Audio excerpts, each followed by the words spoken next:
जळगाव जामोद पंचायत समिती कार्यालयासमोर वंचित बहुजन आघाडी तालुक्याच्या वतीने तालुका उपाध्यक्ष ज्ञानू कोकाटे यांच्या मार्गदर्शनात घरकुल संदर्भात उपोषण सुरू करण्यात आले होते। जळगाव जामोद तालुक्यातील घरकुल यादीमध्ये अनियमितता करणाऱ्या संबंधित ग्रामसेवक यांच्यावर कारवाई करावी, स्ट्रीट लाईटची खरेदी प्रकरणी चौकशी करून संबंधितांवर कायदेशीर कारवाई करून वसुली करण्यात यावी, अशा विविध मागण्या उपोषणकर्त्यांच्या वतीने करण्यात आल्या होत्या।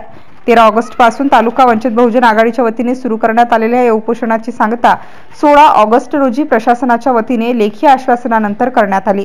दरम्यान 15 ऑगस्टचा स्वतंत्र दिवस असल्याने जळगाव जामोद तालुक्यातील जनतेमध्ये स्वतंत्र दिवस असल्यावरही उपोषण करण्याची वेळ सर्वसामान्य जनतेवर येतेच कशी, असा प्रश्न जनतेमध्ये बोलला जात आहे।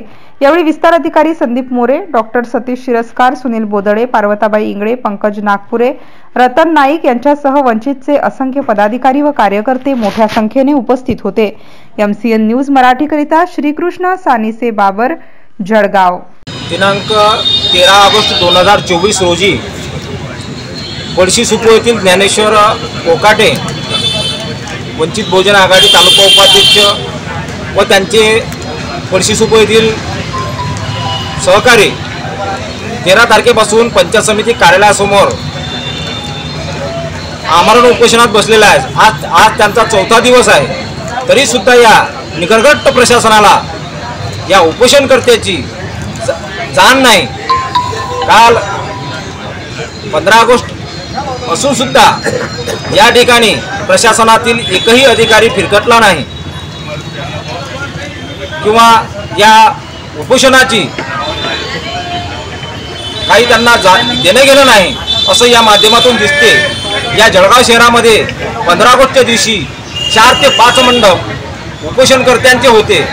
यावरून या प्रशासनातील अधिकारी किती सुस्त आहेत यावरून दिसते।